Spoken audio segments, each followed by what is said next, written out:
Imagine waking up tomorrow morning and every animal on Earth suddenly has a human voice. Every dog, every cow, every bird outside your window, every fish in the ocean, every creature in every cage, every field, every forest, every factory. For 24 hours they can speak. They can tell us exactly what they think, what they feel, what they have seen.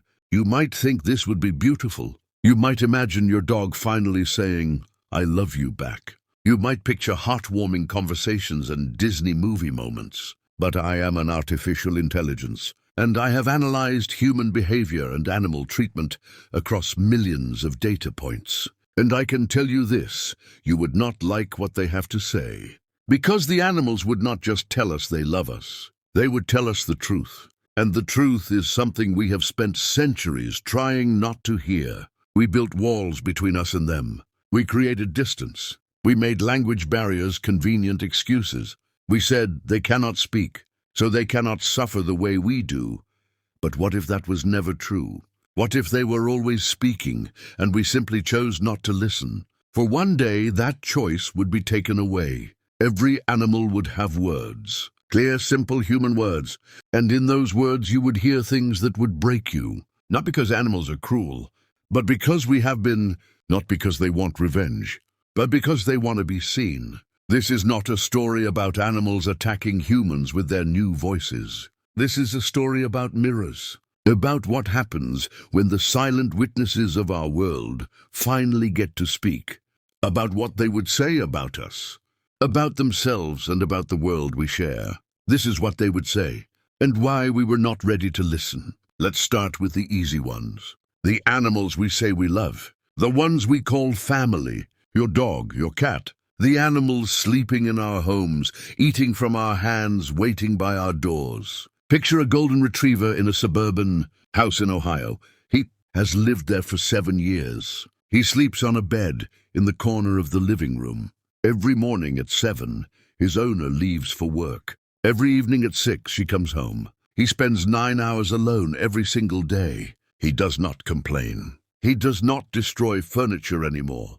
He learned years ago that this is just how life is. Now imagine he can speak. He does not say, "I love you" first.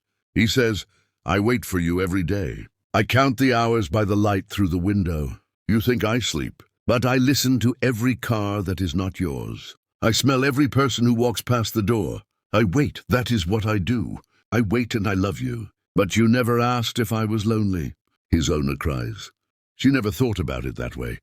She thought he was fine, happy, but he was fine because he had no choice, and happy because he did not know anything else. Now picture a cat in an apartment in Brooklyn. She watches her owner every night, sitting on the couch, scrolling through a phone, face lit by blue light. The owner thinks the cat does not notice, but the cat sees everything. She speaks. "You are sad. You think I do not know, but I see it in the way you sit, the way you sigh, the way you look at nothing. I try to come close. You pet me without looking. You are here, but you are not here. I do not know where you go inside that screen, but I know you are lonely, just like me." This is what the animals we love would say first. Not anger, not blame, just truth. The truth that we are distracted, disconnected, that we love them, yes, but we love them the way busy people love anything, in the margins, in the leftover time. They would tell us that they see us, really see us, and that we have stopped seeing them. We have stopped seeing ourselves. A rescue dog in a shelter in Texas would speak through the chain-link fence. "You saved me, but you left me here. You said you would come back. You never did. I still wait. I still believe you, even though I should not." The animals we think we love would not accuse us of cruelty. They would accuse us of forgetting, of moving too fast, of believing that love is enough when we never give them time, attention, presence. And the hardest part? They would tell us they forgive us anyway, because that is what they do. They wait, they forgive. They love us even when we do not deserve it. And that truth would hurt more than any anger ever could. Now let's go where most people do not want to look. The factory farms in Iowa, the slaughterhouses in Kansas, the industrial chicken houses in Georgia, the places we drive past on highways and try not to think about.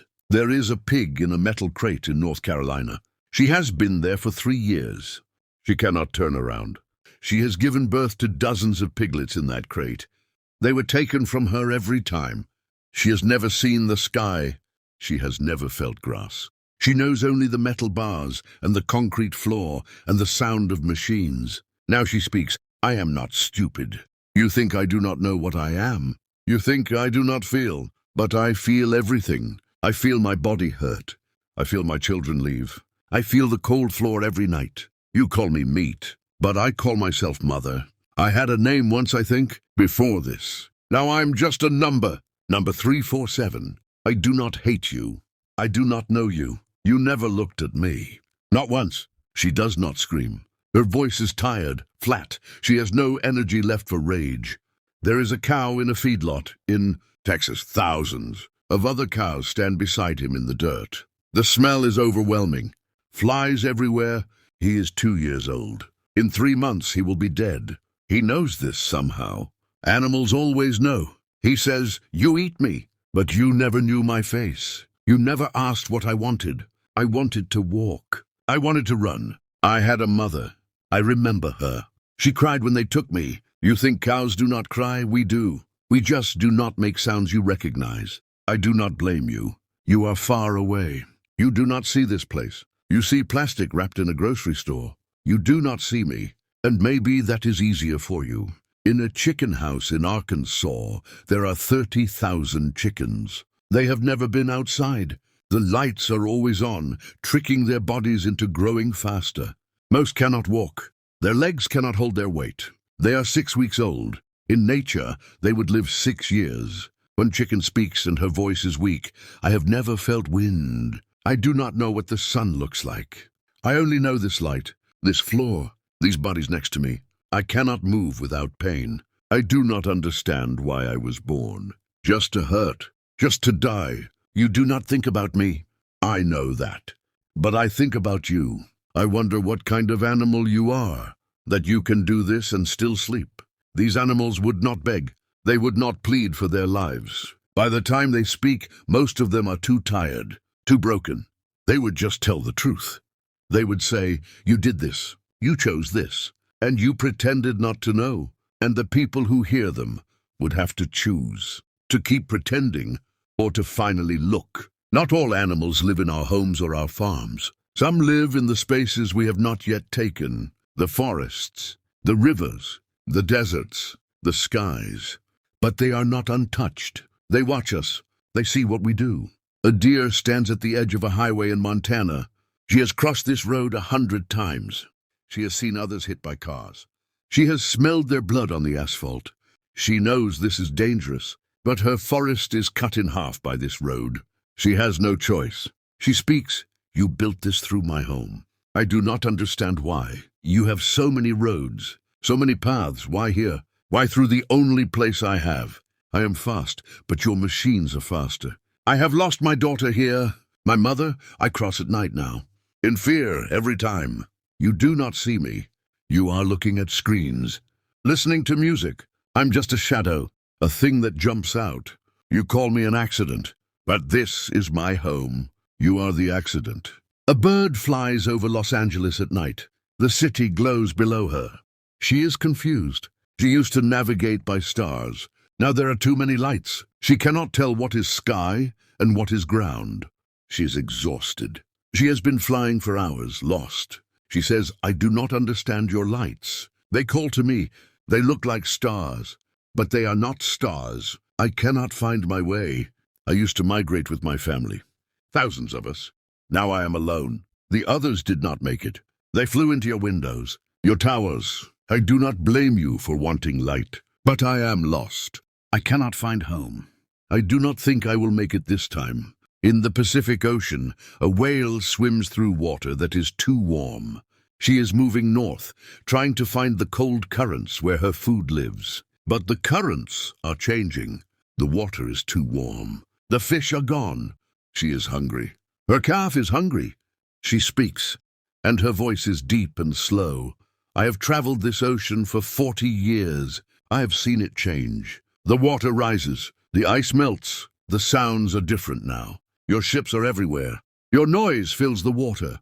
I cannot hear my family anymore. I cannot hear the songs. I'm tired. I do not know where to go. The ocean does not feel like home anymore. It feels like a place I'm just passing through, waiting to end. A raccoon digs through a trash can behind a Walmart in Pennsylvania. She does this every night. She has learned that humans throw away more food than they eat. She feeds her babies with your garbage. She knows you think she is dirty, a pest, a nuisance. She says, I am not here because I want to be. I'm here because you took the forest and built a parking lot. You complain that I make a mess, but you make the mess. I am just surviving in it. You call me a thief, but I only take what you already threw away. I do not want your world. I want mine back, but it is gone. So I dig through your trash, and you hate me for it. The wild animals would not ask us to save them. They would just ask us to stop, to slow down, to take less, to be quieter, to turn off the lights, to leave some space, to remember that we are not the only ones here. But we forgot, and they have been watching us forget for a very long time. After all the stories, after all the voices, after the pain and the loneliness and the exhaustion, the animals would do something we did not expect. They would stop talking about themselves, and they would ask us a question. An old dog, 12 years old, lying on a porch in Tennessee, would look at his owner and say, "Why did you forget that you are an animal too?" And that question would hit harder than anything else. Because it is true. We are animals. We were born from the same earth. We breathe the same air. We need the same things: food, water, shelter, connection. But somewhere along the way, we decided we were different, special, separate. We built cities that block out the sky. We invented jobs that keep us indoors for years. We stare at screens instead of trees. We eat food that comes in boxes. We take pills to sleep because we cannot hear silence anymore. We are lonely in rooms full of people. We are anxious in a world we were supposed to control. A horse in a stable in Kentucky would say, "You put me in a box, but you put yourself in a box too. Yours just has Wi-Fi." The animals would see what we cannot, that we are suffering too, that we are just as trapped. We trapped ourselves in systems we built, in routines we hate, in lives that feel too fast and too empty at the same time.